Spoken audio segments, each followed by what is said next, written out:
ഇന്ത്യയിൽ രാഷ്ട്രീയ അഭയം തേടിയ ബംഗ്ലാദേശ് മുൻ പ്രധാനമന്ത്രി ഷെയ്ഖ് ഹസീനയെ കൈമാറണമെന്ന് ഇന്ത്യയോട് ഔദ്യോഗികമായി ആവശ്യപ്പെട്ടിരിക്കുകയാണ് ബംഗ്ലാദേശ്. ബംഗ്ലാദേശ് ഇടക്കാല സർക്കാർ ഇതുമായി ബന്ധപ്പെട്ട് നയതന്ത്ര തലത്തിൽ കത്ത് നൽകി. ബംഗ്ലാദേശ് കലാപവുമായി ബന്ധപ്പെട്ടുണ്ടായ കൂട്ടക്കൊലയിൽ ഹസീന വിചാരണ നേരിടണമെന്നാണ് ഇടക്കാല സർക്കാരിന്റെ നിലപാട്. ഇതിനായി ഷെയ്ഖ് ഹസീനയെ തിരികെ അയക്കണമെന്ന് ബംഗ്ലാദേശ് ആവശ്യപ്പെട്ടിരിക്കുകയാണ്. 77-കാരിയായ മുൻ പ്രധാനമന്ത്രി ഓഗസ്റ്റ് 5 മുതൽ ഡൽഹിയിലുണ്ട്. വിദ്യാർത്ഥി പ്രക്ഷോഭത്തെ തുടർന്നാണ് 16 വർഷത്തെ ഭരണം അവസാനിപ്പിച്ച് ഷെയ്ഖ് ഹസീന രാജ്യം വിട്ട് ഇന്ത്യയിൽ അഭയം പ്രാപിച്ചത്. ഇന്ത്യയും ബംഗ്ലാദേശും തമ്മിൽ കുറ്റവാളികളെ കൈമാറണമെന്ന് കരാറുണ്ട്. ഇതിന്റെ അടിസ്ഥാനത്തിലാണ് ഷെയ്ഖ് ഹസീനയെ വിട്ടു നൽകണമെന്ന് ഇപ്പോൾ ബംഗ്ലാദേശ് ആവശ്യപ്പെട്ടിരിക്കുന്നത്. കഴിഞ്ഞ ആഴ്ച ഇന്ത്യയുടെ വിദേശ സെക്രട്ടറി വിക്രം മിശ്രി ബംഗ്ലാദേശ് സന്ദർശിച്ചിരുന്നു. ബംഗ്ലാദേശിലെ ന്യൂനപക്ഷങ്ങൾക്കെതിരെ നടക്കുന്ന അക്രമവുമായി ബന്ധപ്പെട്ട ആശങ്ക ഇടക്കാല സർക്കാരിനെ അറിയിക്കുകയും ചെയ്തിരുന്നു. ഇതിന് പിന്നാലെയാണ് ബംഗ്ലാദേശ് സർക്കാരിന്റെ നീക്കം. ഷെയ്ഖ് ഹസീന ഇന്ത്യയിലെത്തി 4 മാസം പിന്നിടുമ്പോഴാണ് ഹസീനയെ തിരിച്ചയക്കണമെന്ന ശക്തമായ ആവശ്യം ബംഗ്ലാദേശ് മുൻപോട്ട് വയ്ക്കുന്നത്. ബംഗ്ലാദേശ് ഇടക്കാല സർക്കാരിലെ ആഭ്യന്തര ഉപദേഷ്ടാവ് ജഹാംഗീർ ആലമാണ് ഇക്കാര്യം ഉന്നയിച്ച് വിദേശകാര്യ മന്ത്രാലയത്തിന് കത്ത് നൽകിയത്.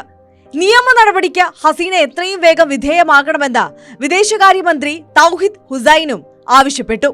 നിലവിൽ ഇരു രാജ്യങ്ങളും തമ്മിൽ നിലനിൽക്കുന്ന കൈമാറ്റ ഉടമ്പടി പ്രകാരം നടപടികൾ പൂർത്തിയാക്കണമെന്നാണ് ബംഗ്ലാദേശിന്റെ ആവശ്യം. ധാക്ക ആസ്ഥാനമായി പ്രവർത്തിക്കുന്ന ഇന്റർനാഷണൽ ക്രൈംസ് ട്രൈബ്യൂണൽ പുറപ്പെടുവിച്ച അറസ്റ്റ് വാറന്റിന്റെ അടിസ്ഥാനത്തിലാണിപ്പോൾ ഷെയ്ഖ് ഹസീനയെ വിട്ടു നൽകണമെന്ന് ബംഗ്ലാദേശ് ഔദ്യോഗികമായി അറിയിച്ചിരിക്കുന്നത്. ഷെയ്ഖ് ഹസീനയ്ക്കും കൂടെയുണ്ടായിരുന്ന മന്ത്രിമാർക്കും മുതിർന്ന ഉപദേഷ്ടാക്കൾക്കും സർക്കാർ ഉദ്യോഗസ്ഥർക്കുമെതിരെ ICT വാറന്റ് പുറപ്പെടുവിച്ചിട്ടുണ്ട്. ഹസീനയ്ക്കെതിരെ കൂട്ടക്കൊലയാണ് ചുമത്തിയിരിക്കുന്നത്.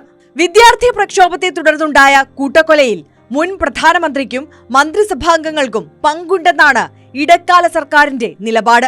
പ്രോസിക്യൂട്ട് ചെയ്യാനുള്ള നടപടികൾ പുരോഗമിക്കുകയാണെന്നും ഹസീനയെ ഉടൻ മടക്കി കൊണ്ടുവരുമെന്നും ഇടക്കാല ഭരണത്തലവൻ മുഹമ്മദ് യൂനുസ് വ്യക്തമാക്കിയിരുന്നു.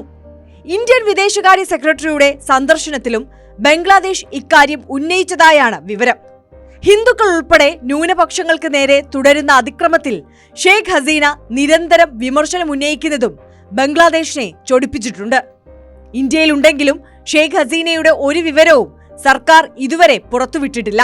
ഇതുവരെ 200-ലേറെ കേസുകളാണ് ഹസീനയ്ക്കെതിരെ ബംഗ്ലാദേശ് ചുമത്തിയിട്ടുള്ളത്.